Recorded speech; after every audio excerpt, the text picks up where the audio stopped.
तिवसा मतदारसंघातील जनतेकरिता रविराज देशमुख मित्रपरिवार महाराष्ट्र, ग्रामदर्पण, शालिनीताई मेघे हॉस्पिटल नागपूर व जीवन आधार बहुउद्देशीय सामाजिक संस्था नागपूर यांच्या वतीने महाआरोग्य रोग निदान शिबिराचे आयोजन करण्यात आले होते।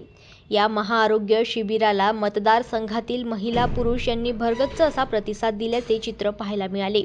रुग्णसेवा हीच खरी ईश्वर सेवा असून यापुढेही हे व्रत व समाज उपयोगी उपक्रम राबविण्याचे कार्य अविरत सुरू राहील। तसे माझ्या अभिष्ट चिंतन सोहळ्यानिमित्त उपस्थित हजारो नागरिकांचे अभूतपूर्व प्रेम व आशीर्वादाने आपण भारावून गेलो आहे, असे प्रतिपादन रविराज देशमुख यांनी तिवसा शहरातील आयोजित समर्थ लॉन येथे रविराज देशमुख व मित्रपरिवार यांच्या संयुक्त विद्यमाने आयोजित करण्यात आलेल्या अभिष्ट चिंतन सोहळ्याप्रसंगी व्यासपीठावरून केले।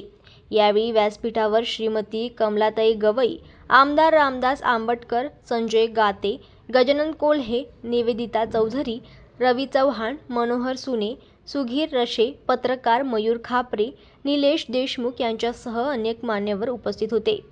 अभिष्ट चिंतन सोहळ्यानिमित्त रक्तदान शिबिर, चित्रकला स्पर्धा, कृषी प्रदर्शनी, उद्योगी महिला बचत गट मेळावा, मोफत डोळे तपासणी व चष्मे वाटप शिबिर, बक्षीस वितरण यासह विविध सामाजिक उपक्रम राबविण्यात आले होते।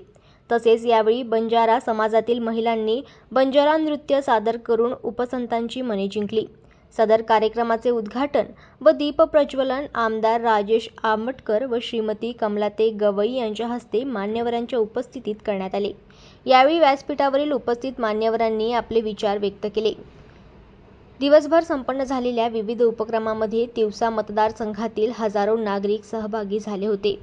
सदर कार्यक्रमाच्या यशस्वीतेसाठी रविराज देशमुख व मित्र परिवार यांनी अथक परिश्रम घेतले।